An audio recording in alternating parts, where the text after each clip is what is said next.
Okay, so let's continue. So now we have the list of modules on the left-hand side, and notice that we have the URLs, the hyperlinks on the left-hand side. As you click on them, notice that the URL changes accordingly, and they're all being navigating to this one page. We're basically not leaving this page, right? We're only changing the URL, and anybody who's listening to those changes can then react, right? For instance, load additional data. For instance, we could have the lessons on the right-hand side load data accordingly. All right, so let's take a look at how that would happen. We could have the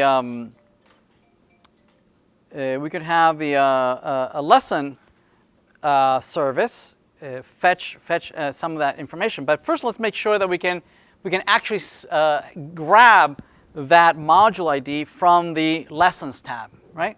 So let's take a look at that. So if we have the lesson tab over here in the component. Right, we can listen for changes in the URL, right, by using the same service we've been using so far, right, the route service. So route, and this is activated route service, and we're going to call a load lessons that for a given module ID, which for now we're just going to do a console log module ID for now. We just want to make sure that we are grabbing it, right? And maybe store it in a local variable module ID. And let's copy it there. So this module ID, we'll copy it from the module ID that we're being passed. Oops. Okay. So what we're going to do is that we're going to be listening for changes in the route, in the parameters in the route. We're going to say this dot route.params. I'm going to subscribe to changes there, and if they change, pass me the parameters and give it to this.load lessons, and pass the params sub what? Sub module ID. Thank you. Module ID. Okay. So if we bring in the console, let's take a look at it. So if we change, notice that if we clicked on it, notice that it's indeed changing, right? That's the lesson component that says, the route is changing.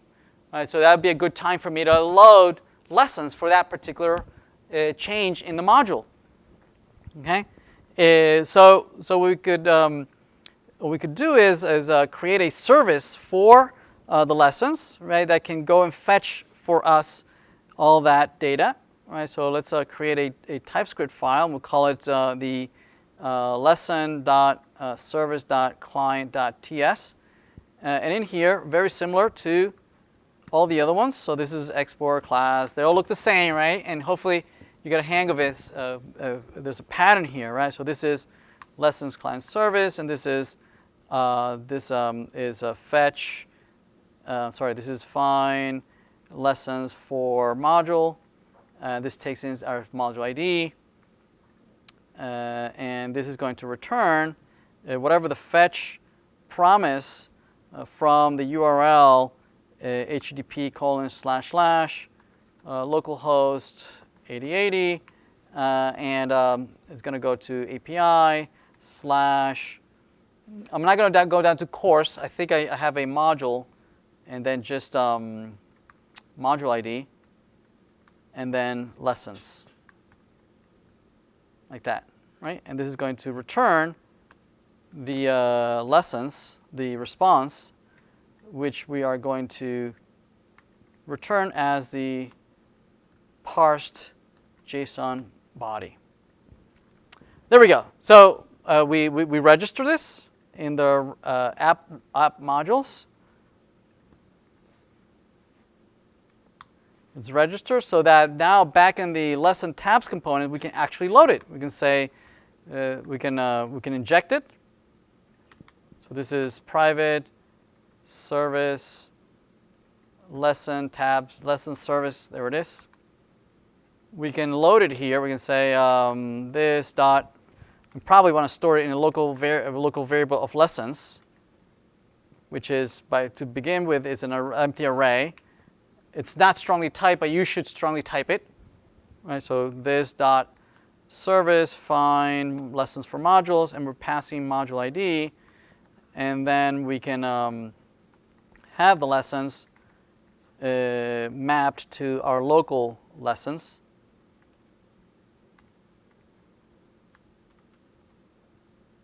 Right? So that now in the template we can just iterate over it and just render the actual template. So instead of these hard-coded templates, right, tabs, we can render the actual tabs. So let's remove all these hard-coded ones and iterate over this. So there'll be star ng4, and this is lesson of lessons, and we'll render here the lesson title. Right? So that if I click on React, notice that it returns the lessons for that one. Right? Now I don't have another example. If I click on Angular or anything like that, that would render the lessons. But notice that if I go, I believe 3 is 5200. 5200. Notice that it returns the other ones here. I thought I had. Was it SQL? State Ajax. Notice that I clicked on it, right, and it rendered it. First the URL didn't change properly, so it was module/1. I'm sorry? First it was module/1, that's why it was rendering something. Oh, it was 1. Okay, yeah, excellent. Thank you. All right, excellent. So there we have lessons rendered. One other thing might be that we would like to highlight which one you've clicked on, right? So if I go back to here, right? So if I click on Angular or Node, we'd like to maybe highlight the one that is selected. So on the modules, on the module list over here, we can calculate on the fly. We can calculate what class we want to apply, right? Based on a certain criteria. So for instance, we might say, depending on the module ID that is selected, the currently selected module ID, which is up here, right? If it's 1, then I like to select React. If it's 2, I like to select Angular. If it's 3, I like to select Node. And the information is right here. You see that? So each one of these knows their own ID. Yes? If that ID is equal to the current ID up here, then I can highlight it. Right? We can use that logic. So let's see. Do we have a? If I click on it, so module list in the module list component. In the module list component, notice that we have. Let's see. What do we have here? We have the params that we're sending the course ID. The course ID, but notice that nowhere do I have the module ID from anywhere. Right? I don't have the module ID. But I like to be able to parse that from the URL. So instead of passing just the params, right, what we could do is pass it to a set params first,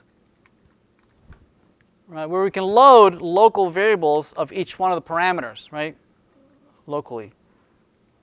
So we can say maybe this dot params. Oops. This course ID is params sub course ID. Right? We can do the same thing with module ID.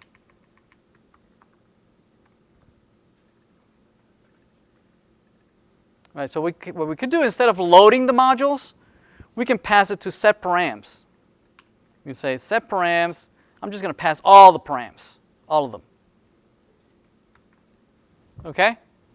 Once I have all the params I need locally, now I can call this dot load modules, right, and pass this course ID.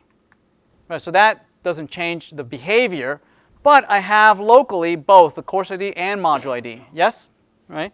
And now I can use the module ID back here and say, hey, li, as you iterate over these, right, I want to set the class. ng class allows you to dynamically calculate a class on the fly based on some criteria.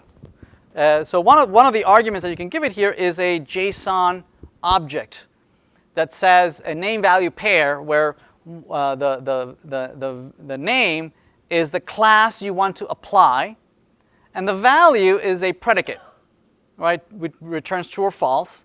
If it's true, it applies that class. If it's false, it does not apply the class, right? So since I'm modifying the DOM, I need to put brackets in this. And we're going to say I want to apply the active class if the current module.id matches module ID. So the module ID is what we read from the parameters, right? And this is the module ID of I'm currently iterating over it, right? If they are the same, I'm going to apply the active class, right? So there we go. So if we click on React, it highlights it. But so it's working, right? But it's the color might be a little bit too jarring. So we can change that. We can say I'm going to give it a it'll be my active class, not your active class, right? Because Bootstrap declares its own classes. So I'm going to override it by giving a webdev class, so that if it's the combination of active and webdev, then I like to use a different background. I don't want to use the default background, right? I want to use my background color, right? So the whole class will be active, list group item, and webdev. Yes? So I'm kind of creating a context, right, of my own little context, so that in the CSS for module lists in the CSS, I can override it. I can say, hey, you know that active class? Right? Well, if it's combined with webdev, then I want you to use a different background color, right? I can say, background color, I want red, for instance. Okay?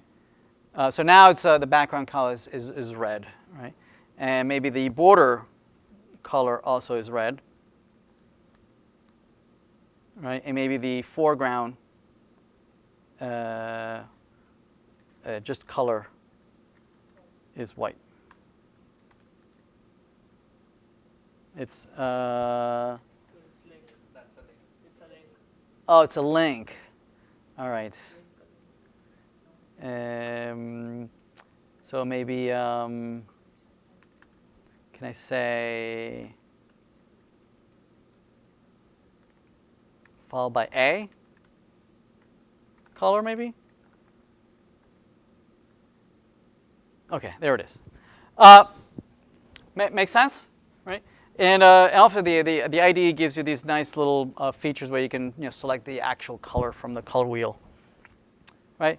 So similarly, we can do the same thing with the tab. Notice that the tab, notice that the tab doesn't go anywhere, right? If I click on it, it's giving this hash that goes to the default because hash doesn't map to anything, right? So to do that, we can do something similar with the lessons, right? We can in the routing, we can encode the lesson also as part of the URL. So this will be lesson, and then lesson ID, right? But we're going to stay in the same place so that when we navigate to this particular lesson here, where's lesson? Lesson here, right? We can create links out of this. Instead of using href, we can use instead route link, so router link, and we can build the URL out of this, right? We can say that's actually course ID, which I don't know if we have. Module, we have module ID, and the lesson ID. Now, lesson ID we do have, right? Because we're iterating over the lessons. Yes. So this would be lesson.id, and these presumably are read from the path. Yes. These are read from the path, right? Which we would need to read from the component. What is it? What is it complaining about? Uh-oh. Okay. So from the component, from the lesson component, we're going to do the same thing that we did earlier. Instead of passing it to load lessons, we're going to pass it to a set params, right? That takes in all the parameters, params, and then parses out all the fields that we need, right? So we need course ID, we need module ID, and we have lesson ID. Oh, we already have module ID, I think, right? And we're going to parse these out. We're going to say this dot course ID will be from the params, and then course ID, yeah, right? And the same for all these. So module ID, which I think we already have, lesson ID. And the last thing is we're going to call load lessons. So this dot load lessons, and we'll pass in this dot module ID. Right? And here we're going to pass to set params. We'll pass all the params. Params. There we go. Right? Okay.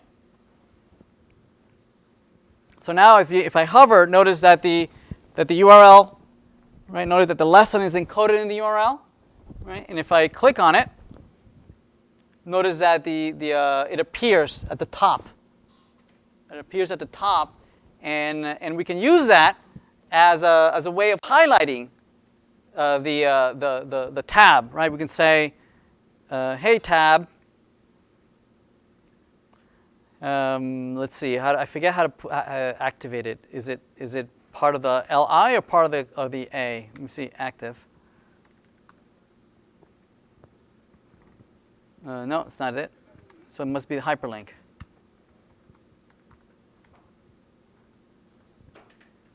Yeah. Okay. So it's on the hyperlink, right? We can apply an ng class.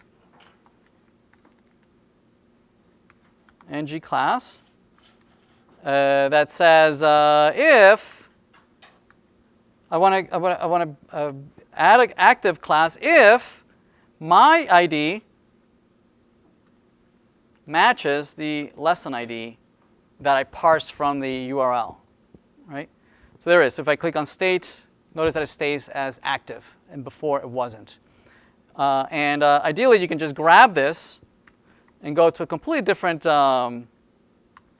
browser and just send it off to somebody. And if you paste it in there, they should be able to go to the URL and see exactly what you were looking at, right? The highlight, everything, the same state, right? So that's very, very important that the entire state of the application should be renderable or derivable from the URL. Okay, that the URL is a unique identifier at any particular state that the application can be in, right? That we can reconstruct the application state from the URL. Make sense? All right, awesome. All right, so let's leave it here.